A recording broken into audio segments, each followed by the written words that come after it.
She showed up in my backyard with a clipboard, a frown, and a measuring tape like she was some kind of building inspector. The problem?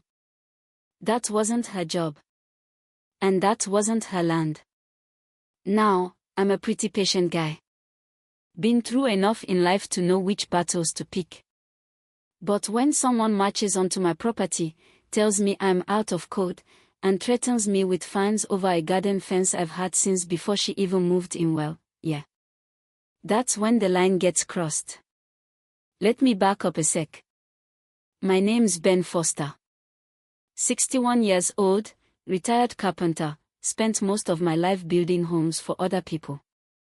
When I finally had enough saved up to buy my own little place 3-bedroom ranch with a fenced yard and a fig tree I planted myself, I thought I'd finally found peace. No mortgage, no debt, just birdsong, coffee on the porch, and the occasional Sunday barbecue with neighbors I'd known for years. And for a while, it was perfect. Until Brenda came along. Brenda Carmichael, newly elected HOA president. Moved into the cul-de-sac 2 winters ago. Blonde bob, pearl earrings, SUV that probably cost more than my truck and tools combined.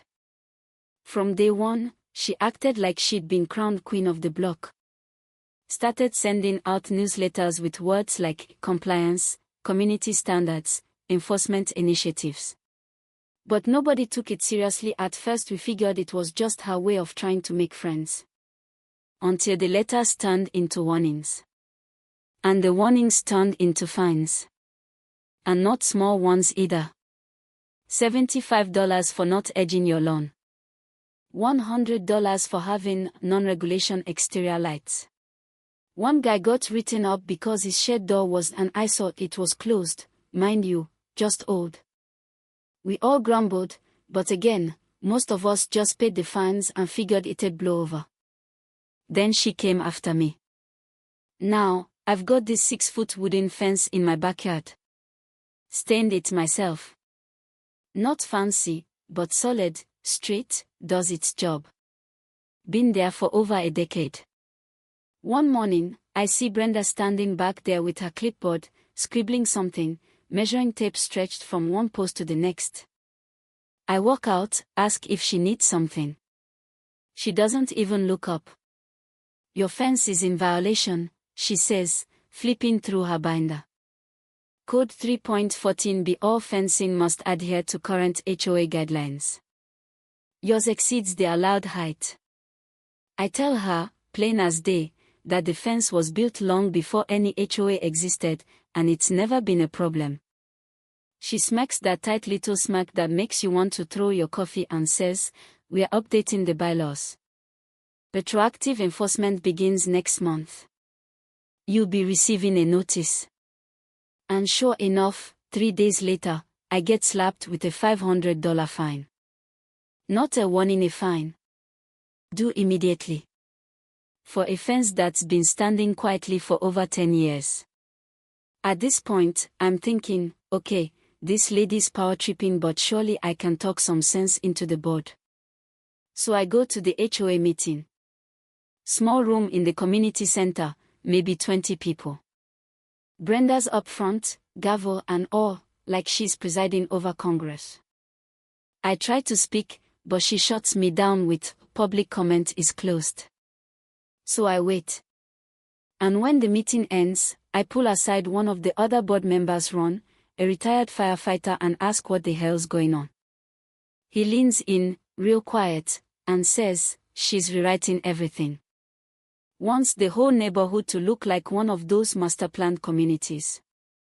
Cookie-cutter fences, identical paint colors, even uniform mailboxes." Now here's the twist. Ron tells me Brenda doesn't even live in her house full-time. Her actual residence is in a different county. She bought this property as an investment, and guess what?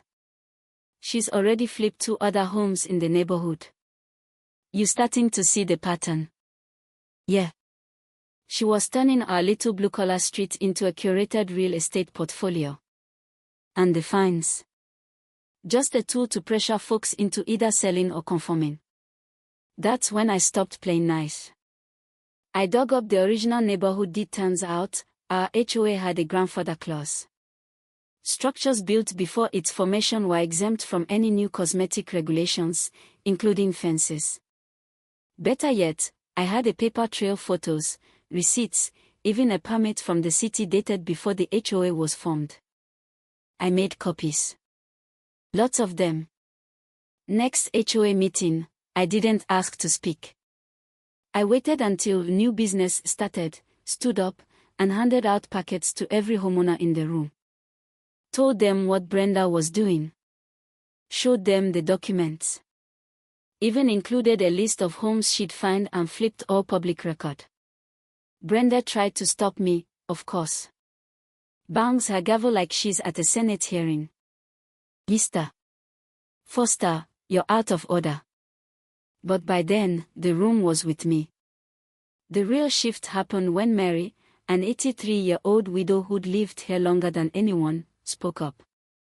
Told us Brenda had fined her $200 for visible clutter of her grandkids' bikes. The room went dead quiet. That's when people really started waking up. Within a week, Ron and 2 other board members resigned, said they wouldn't be part of it anymore. We held a vote to audit the HOA's finances. Found out Brenda had authorized reimbursements to herself for consulting fees and neighborhood beautification assessments. Over $8,000. Gone. We filed a motion for her removal. Brenda lawyered up. Claimed defamation, harassment, even tried to block the vote. But it was too late. The community was done. We held the vote in the high school gym. Packed house. Folks who hadn't been to an HOA meeting in years showed up. Final count: 89-3. Brenda was out.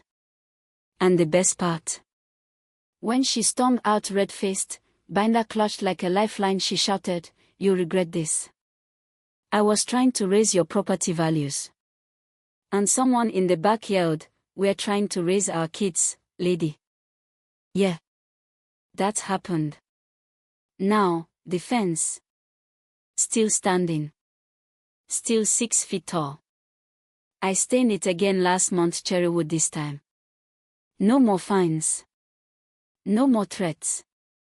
Just kids riding bikes, neighbors waving, and peace in the backyard again. But here's what I learned, and maybe you've seen this too. Sometimes, the people enforcing the rules aren't protecting the community. They are protecting their interest. And if you don't push back, they'll take more than just your mailbox collar, they'll take your voice. So now I'm asking you, where's the line? Have you ever dealt with a power-hungry HOA? Someone who hid behind the word standards while they bulldozed over your rights? Drop your story in the comments. Let's talk about what a community really means. Because it sure as hell isn't a measuring tape and a clipboard.